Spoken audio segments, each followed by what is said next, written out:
Castro is a two-time Bram Stoker Award-nominated Mexican-American writer from San Antonio, Texas, now residing in the UK. As a full-time mother, she dedicates her time to family and writing Latinx narratives in horror, erotic horror, and science fiction. Look forward to hearing your reading, Violet.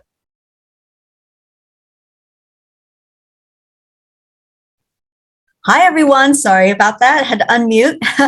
So wonderful to hear everyone. Thank you for joining in. I will be reading from The Haunting of Alejandra. So you can V Castro Stories, Twitter and Instagram, V Latina London. All right, here we go. We must listen to the women who came before us. We change the future by unloading the sorrow of the past. We sever the cord of generational curses. Some cords are meant to shrivel to blackened, dead flesh.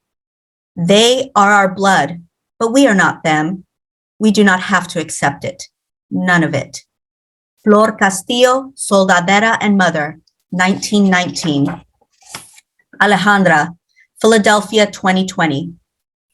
Alejandra sat beneath the square shower head in their newly refurbished bathroom.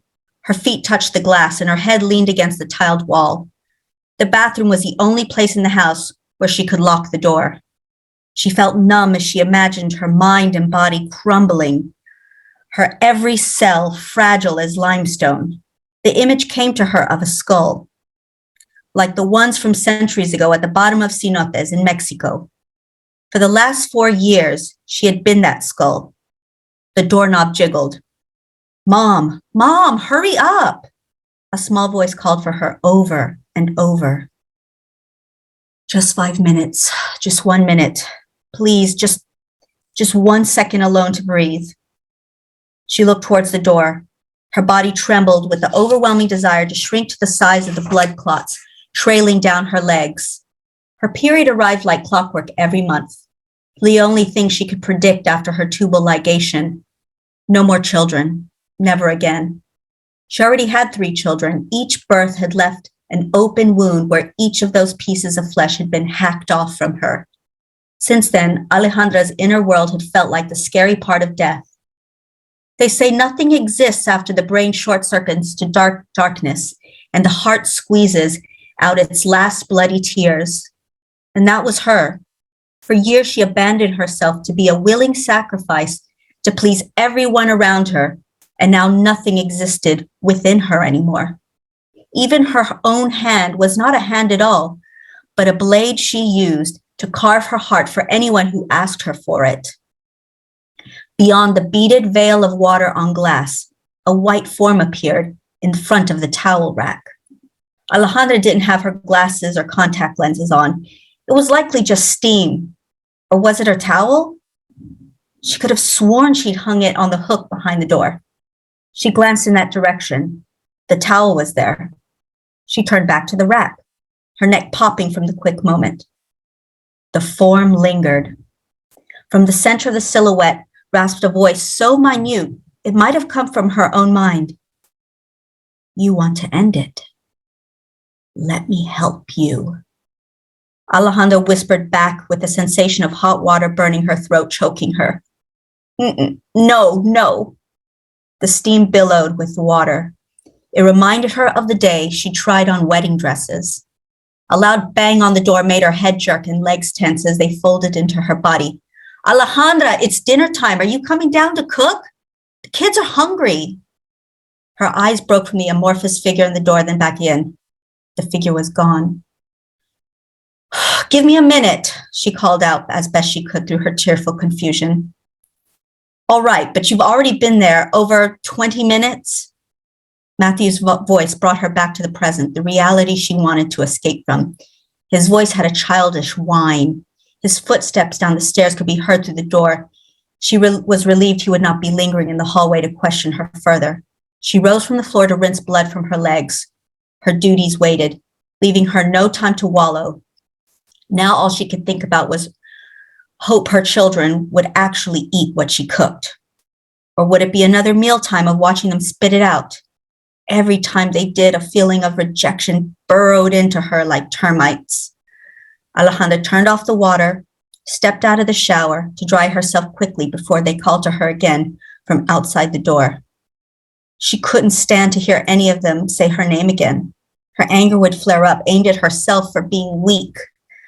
Sometimes her knees threatened to buckle when she thought of how she didn't own a single thing in the world. She had no money of her own, no job. Her name was not even on any of the bills. Half her life lived a shadow. As she ran the towel down her leg, she noticed a slimy substance on the glass door where the hallucination had appeared. Well, it's probably from the children, she told herself. Alejandra put on sweatpants and a t-shirt, then wrapped her hair in the towel. Before leaving the bathroom, she paused with her hand on the light switch. Something deep inside her, as a lining of her uterus, told her what she already knew. What she had seen was not a hallucination. The presence of something or someone lingered in the heat of the room. She could tell by the way the mist parted and shifted. Alejandra held no illusions of having any value in the world, but her emotional and mental instability felt monumental. Like a large wave in the distance, she felt it gaining height and speed before it crashed into the shore and pulled her into the depths of the unknown. She switched off the light, then rushed to the kitchen. The staircase cracked beneath her feet with each step. She paused when she reached the bottom. The stained glass window in the front door caught her eye. Fractured yellow and red lights splayed across the floor in broken shards. Her maternal instinct told her to sweep them up to prevent anybody getting hurt by them. A darker instinct told her to use one of them on herself, to no longer feel the pain. But even if they had been real glass shards, would she have the energy to grab one of them and plunge it into her flesh to end it all? She remembered the encounter in the bathroom and the imagined words. You want to end it. Let me help you. She placed both hands over her faces to block out the images and sounds her mind was conjuring that could not possibly be real. Only her pain was real because it was always sitting on her shoulder.